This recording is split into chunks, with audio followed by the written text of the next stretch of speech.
देखेंगे सत्ता के महासंग्राम की हम बात करते हैं। दिल्ली में कांग्रेस केंद्रीय चुनाव समिति की बैठक आज होने जा रही है शाम 6 बजे। ये कांग्रेस की बैठक होगी एआईसीसी हेडक्वार्टर में। ये बैठक होगी एमपी और छत्तीसगढ़ में सीटों पर मुहर लग जाएगी। एमपी से जीतू पटवारी, उमंग सिंगार, ओमकार सिंह मरकाम शामिल होंगे। सूत्रों के मुताबिक एमपी में कई विधायकों को भी चुनाव लड़ाया जा सकता है। छिंदवाड़ा, बैतूल, राजगढ़, झाबुआ, गुना, धार, देवास, सीधी और पहली लिस्ट में घोषणा संभव है। छत्तीसगढ़ की 11 सीटों पर भी उम्मीदवारों के नाम पर मुहर लगेगी। छत्तीसगढ़ के दिग्गज नेता बैठक में शामिल होंगे।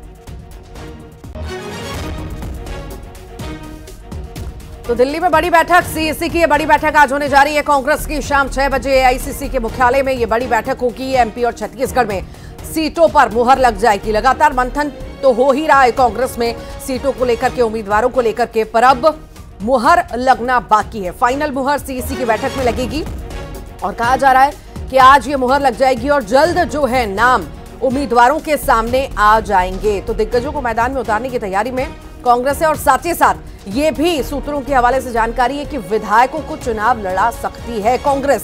ये भी संकेत कहीं ना कहीं कांग्रेस ने दिए हैं। वहीं छत्तीसगढ़ का अगर जिक्र करें तो यहां से भी दिग्गजों का नाम आगे चल रहा है। ताम्रध्वज साहू की बात करें, दीपक बैज हैं, भूपेश बघेल हैं, टीएस सिंहदेव हैं। तो ये बड़े वो नाम हैं जिन्हें मैदान में उतारने की तैयारी में कांग्रेस है। लगभग ये नाम तय बताए जा रहे हैं। संभावित नामों की सूची भी हम आपको लगातार दिखा रहे थे कि ये संभावित नाम है छत्तीसगढ़ से जो सामने आ सकते हैं, जिनके नाम पर मुहर लग सकती है।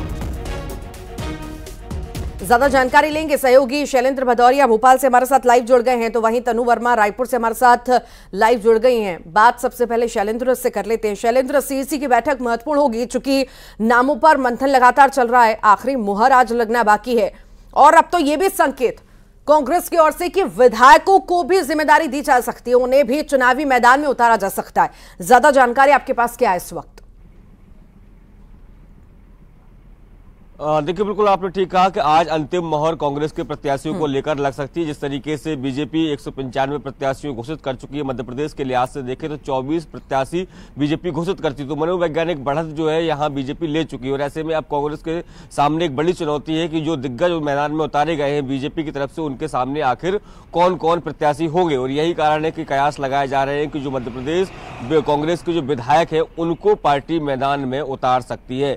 कई महत्वपूर्ण सीटें हैं, चाहे बैतूल की बात हो, राजगढ़ की बात हो, गुना की बात हो, छिंदवाड़ा हो, ये तमाम जो सीटें हैं जिन पर प्रत्याशियों के नाम का आज ऐलान हो सकता है। माना जा रहा है कि 14 से 15 जो नाम है वो आज की बैठक में उन पर मोहर लग सकती है। देखिए, जिस तरीके से विधानसभा चुनाव में हार मिली उसके बाद कांग्रेस जो है वो कोई भी ऐसा कदम नहीं उठाना चाहती जिससे उसको नुकसान उठाना पड़े और अधिक से अधिक सीटें जीते। इसके लिए जो उम्मीदवार है उनका चयन जो बेहद सोच समझ कर किया जा रहा है। कयास ये भी लगाए जा रहे हैं कि दिग्विजय सिंह हो, कमलनाथ हो, जीतू पटवारी हो या तमाम जो बड़े दिग्गज नेता, इन सबको भी मैदान में उतारा जा सकता है। देखिए, राहुल गांधी की भारत जोड़ो न्याय यात्रा मध्य प्रदेश में थी और ये पहले से ही कयास लगाए जा रहे थे कि जब भारत जोड़ो न्याय यात्रा मध्य प्रदेश से निकल बाहर चली जाएगी उसके बाद ही प्रत्याशियों के नामों का ऐलान जो है वो कांग्रेस की तरफ से किया जाएगा। आज शाम को 6 बजे एआईसीसी हेडक्वार्टर में बैठक आयोजित की गई है मध्य प्रदेश की तरफ से। अगर मैं बात करूं तो मध्य प्रदेश के प्रदेश अध्यक्ष जो है जीतू पटवारी, नेता प्रतिपक्ष उमंग सिंगार और सीईसी के जो मेंबर है ओमकार सिंह मरकाम,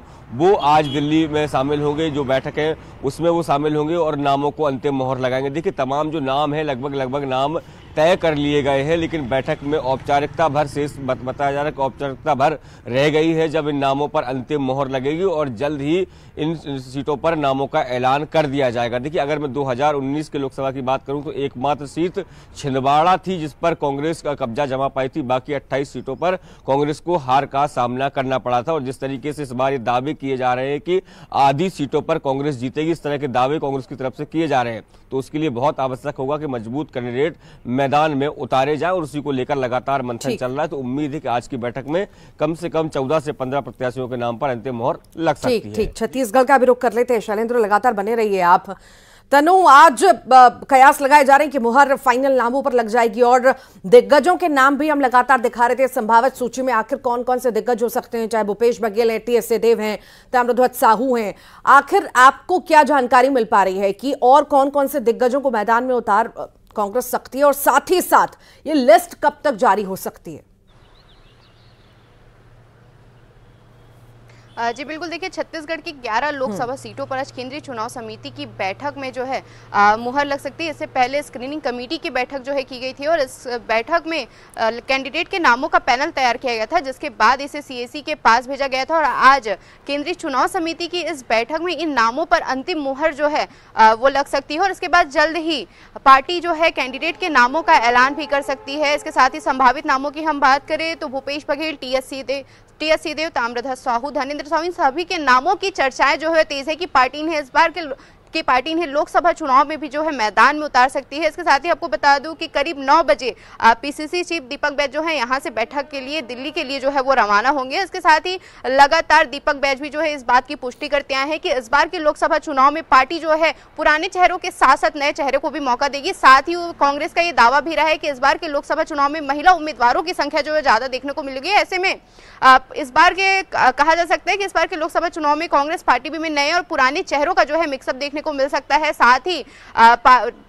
पार्टी की तैयारी की बात करें तो कांग्रेस पार्टी भी जो है विधानसभा चुनाव में करारी हार के बाद लोकसभा चुनाव के लिए भी अच्छी जो है, जहां पर उनका बेहतर प्रदर्शन नहीं रहा है वहां पर वो बेहतर प्रदर्शन के लिए वो डटे हुए हैं। उसके बाद आज कुल मिलाकर ये आज की जो केंद्रीय चुनाव समिति की बैठक है कई मायनों में अहम मानी जा रही है। और इसके बाद ही ये देखने वाली बात होगी कि आखिर केंद्रीय चुनाव समिति की बैठक में किन किन नामों पर मुहर लगती है और किन किन नेताओं को पार्टी जो है लोकसभा चुनाव के लिए मैदान में उतारती है। वाकई ठीक, सीईसी की बैठक पर आप दोनों ही नजर बनाए रखिएगा। फिलहाल के लिए बहुत शुक्रिया आप दोनों का ही। आगे बढ़ते हैं। प्रधानमंत्री मोदी आज कश्मीर दौरे पर रहेंगे। पीएम श्रीनगर में विकसित भारत विकसित जम्मू कश्मीर कार्यक्रम में शिरकत करेंगे। बता दें साथ ही साथ बख्शी स्टेडियम में विशाल जनसभा होगी जिसे संबोधित वो करेंगे। 370 हटने के बाद पीएम मोदी का यह पहला कश्मीर दौरा है।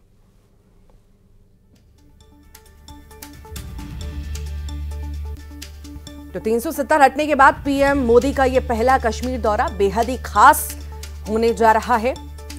मिशन नया कश्मीर पर पीएम मोदी आज रहेंगे। कश्मीर पर बड़ा ऐलान भी होने वाला है। बड़ी सौगातों का पिटारा लेकर के पीएम मोदी पहुंचेंगे। 370 हटने के बाद यह पहला दौरा है पीएम मोदी का और बेहद खास ये दौरा होगा चूंकि बड़ी सौगात लेकर के जम्मू कश्मीर पीएम मोदी पहुंचेंगे। सौगातों का पिटारा लेकर के पहुंचेंगे।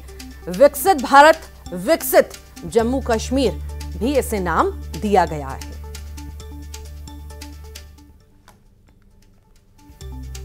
तो कश्मीर घाटी पूरी तरह से तैयार है, बस पीएम मोदी का इंतजार है। कड़ी सुरक्षा व्यवस्था यहां पर कर ली गई है।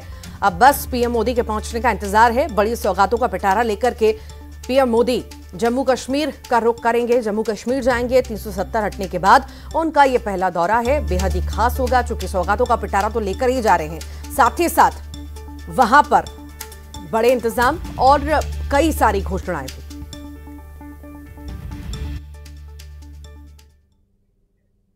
बीजापुर का जिक्र करते हैं। यहां पर गर्ल्स पोटा कैबिन में भीषण आग लग गई। पोटा कैबिन जलकर पूरी तरह से राख हो गया। 4 साल की बच्ची आग में झुलस गई। बच्चियों को रेस्क्यू भी कर लिया गया है। फायर ब्रिगेड की टीम मौके पर पहुंची है। फिलहाल आग पर काबू पा लिया गया। आवापल्ली थाना क्षेत्र का यह पूरा मामला इस वक्त हम आपको बता रहे हैं।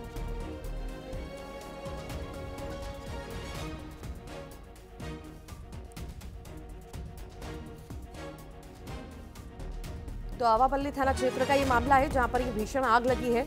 बता दें आपको पोटा कैबिन में भीषण आग लगना बताई जा रही है बीजापुर में और कई सारी बच्चियां भी इसमें थीं। एक बुरी तरह से झुलस गई है।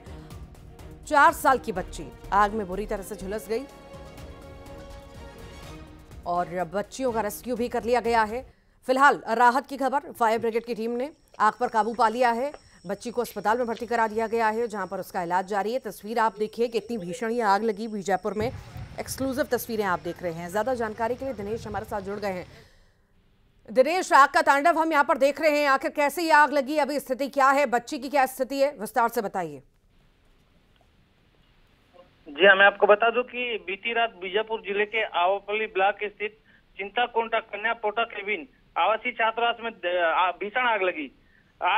लगने का कारण शॉर्ट सर्किट बताया जा रहा है। पोटा केबिन में सो रहे 300 बच्चियों का किया गया रेस्क्यू। पोटा केबिन में रह रहे दीपाशी नाम की एक बालिका है जो आग में जलने की वजह से उसकी मौत हो गई। इसके बाद पोटा केबिन के स्टाफों ने ग्रामीणों की काफी मशक्कत के बाद आग पे थोड़ा बहुत काबू पाया गया। यह घटना 2:30 बजे रात की बताई जा रही है। प्रशासन एवं पुलिस अधिकारी मौके पर मौजूद है। जांच जारी। आवापल्ली चिंताकोंटा का छात्रावास पोटा केबिन का यह मामला है और जो तांडव है देखने को मिल रहा है। आपने वीडियो में भी देखा होगा कि किस तरह से पोटा केबिन को आग ने अपने आगोश में ले लिया और जिसमें बच्ची झुलस गई, जिनका रेस्क्यू करके बाहर निकाला गया। जी, बड़ी लापरवाही भी दिनेश यहाँ पर हम मान सकते हैं कि इतनी भीषण आग लग गई। अगर शायद लापरवाहियां नहीं बरती गई होती तो शायद मासूम इस आग में नहीं झुलसती। आखिर कितनी बच्चियां इसमें झुलसने की जानकारी मिल पा रही है और लापरवाहियों के बारे में क्या कुछ कहा जा रहा है? ये जाहिर सी बात है, ये एक बड़ी लापरवाही से बोली जा सकती है क्योंकि शॉर्ट सर्किट जो बताया जा रहा है, कहीं ना कहीं जो शॉर्ट सर्किट हुआ होगा ये लापरवाही की वजह से ही हुआ होगा। और जो बच्चियां हैं, इसमें जितनी बच्चियां थी उन बच्चियों में से कई आग के कारण जिनको झुलस गए हैं, जिनका उपचार जारी है।